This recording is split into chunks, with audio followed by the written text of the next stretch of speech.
Bismillahirrahmanirrahim. My name is Najam Misri Advocate, and my topic is private complaint under section 200 of CRPC. सबसे पहले अगर circumstances की बात की जाए कि किन हालात में प्राइवेट कंप्लेंट या इस्तिगासा दायर किया जा सकता है अंडर सेक्शन 200 ऑफ CRPC, तो वो ये हैं। Number 1, police not registering FIR of cognizable offence, कि अगर कॉग्निजेबल ऑफेंस कमिट हुआ और पुलिस FIR दर्ज करने से इनकारी है, तो आप प्राइवेट कंप्लेंट का दराज कर सकते हैं। उसके बाद अगर आईओ इन्वेस्टिगेट करे किसी भी मामले को और उसमें डिफेक्टिंग इन्वेस्टिगेशन करे किसी भी केस के अंदर, तो आप इसके अगेंस्ट जा सकते हैं प्राइवेट कंप्लेंट के लिए या इस्तगासा के लिए।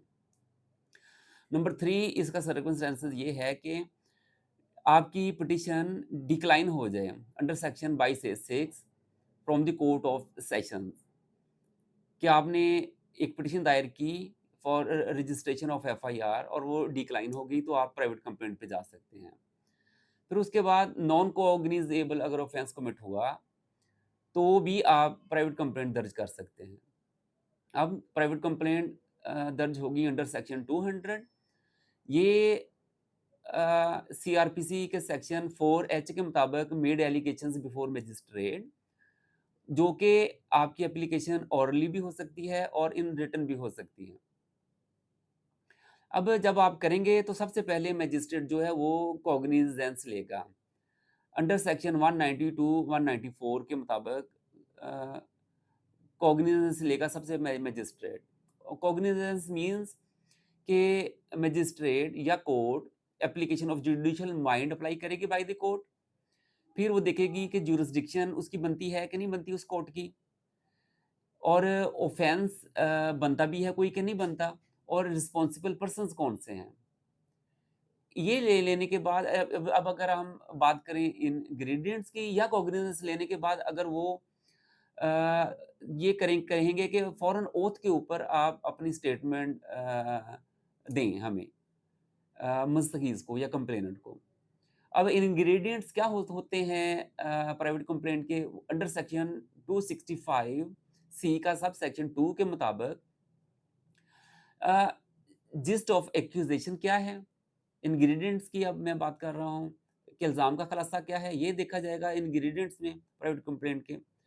फिर जिस्ट ऑफ एविडेंस के शहादत का खुलासा क्या है। फिर ये इंग्रेडिएंट होगा कि कोई जुर्म भी बनता है कि नहीं बनता उस एप्लीकेशन से जो कि ऑरली या रिटन दी गई टू द मजिस्ट्रेट, और उसमें रिस्पॉन्सिबल पर्सन्स कौन से हैं, डॉक्यूमेंट्स क्या अटैच किए गए हैं और गवाहन कौन-कौन से हैं।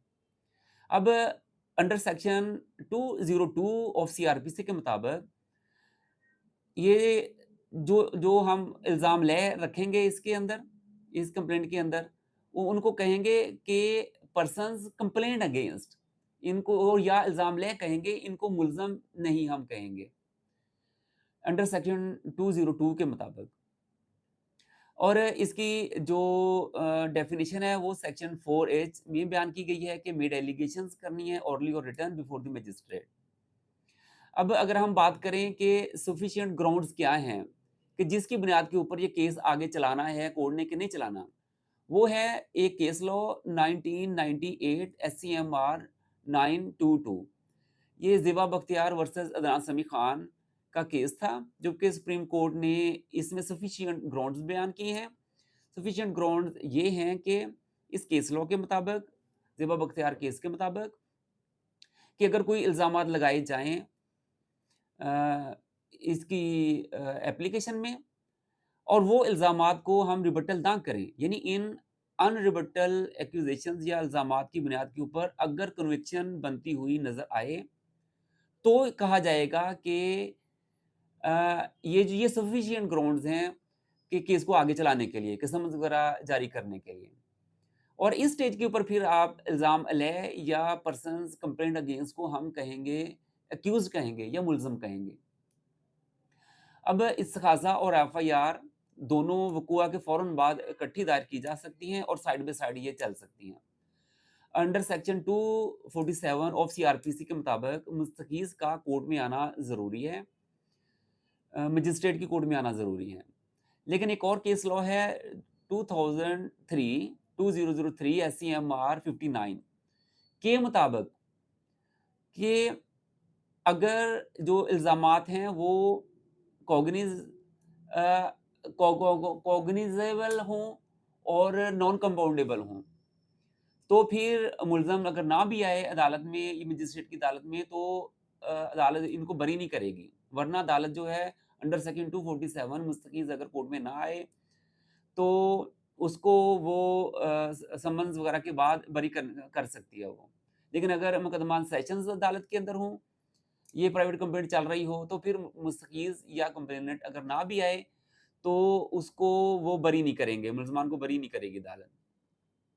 अब इसके बाद अगर ये डिसमिस हो जाए कंप्लेंट मजिस्ट्रेट की कोर्ट से या कोर्ट ऑफ सेशन से, तो आप फ्रेश ग्राउंड्स के ऊपर दोबारा दायर कर सकते हैं। इस्तिग़ासा या प्राइवेट कंप्लेंट दोबारा दायर कर सकते हैं। लेकिन अगर एक्विट हो जाए मुल्ज़म या मुल्ज़मान, तो फिर आप जो है दोबारा इस्तिग़ासा या प्राइवेट कंप्लेंट दायर नहीं कर सकते। Thank you.